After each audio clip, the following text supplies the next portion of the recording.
Jangan disebarkan melalui aplikasi apapun di media sosial atau di yang lain-lainnya. Ya. Jangan menyebarkannya. Sekalipun ya dengan dalih bertanya. Misalnya kan kita sering menemukan di grup-grup WhatsApp gitu ya.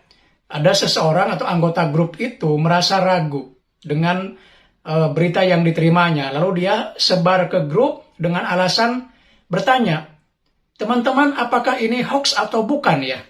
Nah cara yang seperti itu tidak tepat.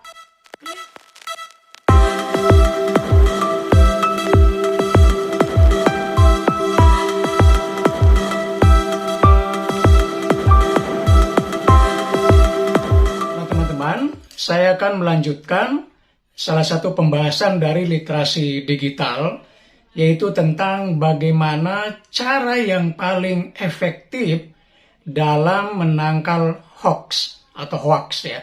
Bagaimana sih kita memperlakukan hoax tersebut? Ya. Seperti kita ketahui di berbagai data ya bahwa salah satu yang merusak ruang digital kita adalah penyebaran hoax atau berita bohong, berita palsu ya.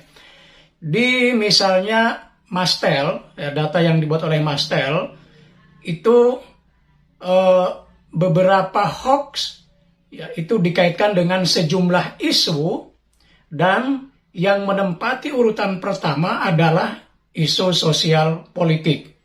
Dilanjutkan atau di urutan berikutnya adalah SARA dan banyak sekali yang lainnya, di mana isu sosial politik ini memang yang paling rawan ya, yang paling mudah sekali dibikin hoax oleh orang-orang tertentu atau kelompok-kelompok tertentu ya. Sementara terkait dengan media penyebarannya ya, menurut survei yang paling banyak adalah media sosial. Ya. Karena memang penggunaan media sosial ini luar biasa di kalangan netizen atau warga jaringan Indonesia, sehingga penyebaran hoax itu banyak terjadi di media sosial, baru kemudian di aplikasi WhatsApp dan seterusnya dan seterusnya. Nah, sekarang pertanyaannya adalah bagaimana sih kita memperlakukan hoax tersebut? Perlakuan pertama kita kalau kita mendapatkan berita yang meragukan, cenderung hoax. Pertama, jangan disebarkan melalui aplikasi apapun di media sosial atau di yang lain-lainnya. Ya. Jangan menyebarkannya. Sekalipun ya dengan dalih bertanya. Misalnya kan kita sering menemukan di grup-grup WhatsApp gitu ya. Ada seseorang atau anggota grup itu merasa ragu dengan berita yang diterimanya. Lalu dia sebar ke grup dengan alasan bertanya, teman-teman apakah ini hoax atau bukan ya? Nah cara yang seperti itu tidak tepat, keliru. Kenapa tidak tepat? Karena dia sudah menyebarkan isi itu, sudah menyebarkan berita itu.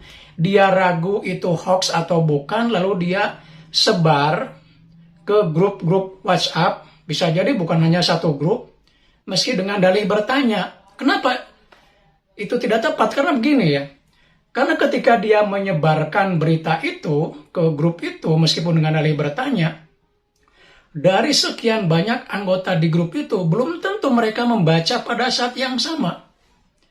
Bisa jadi dia membacanya beberapa hari kemudian, dan ketika beberapa hari kemudian membacanya, mungkin dia akan menganggap itu berita yang benar.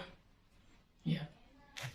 Jadi, jangan disebarkan berita yang meragukan meskipun dengan dalih bertanya.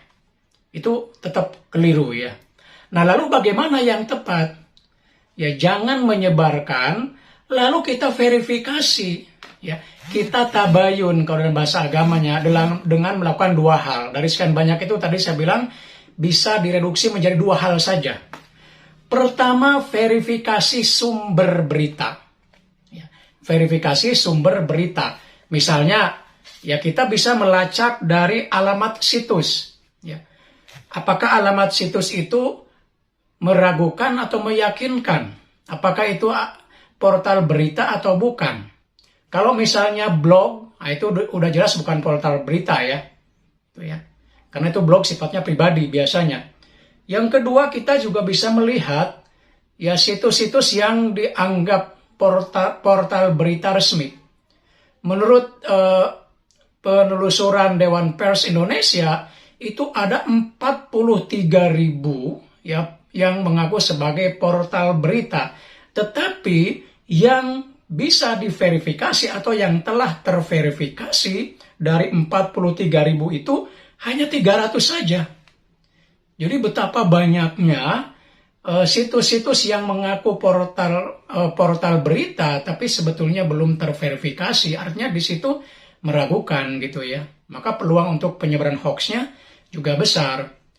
Lalu kita lihat juga ke media-media yang sudah populer, yang sudah besar. Jadi kalau kita menemukan berita yang ragu, cek juga di sumber-sumber berita di media-media yang besar. Karena kalau media besar itu, mereka kalau menyebarkan hoax itu akan menjatuhkan kredibilitas mereka. Gitu. Nah, itu yang pertama ya, verifikasi sumber berita. Yang kedua, verifikasi isi konten tentang kesahihan beritanya. Misalnya dilihat dari judulnya saja, biasanya kalau hoax itu judulnya bombastis, provokatif itu ya. Nah berita-berita seperti itu cenderung ke arah hoax. Kemudian juga kita cek fakta atau opini.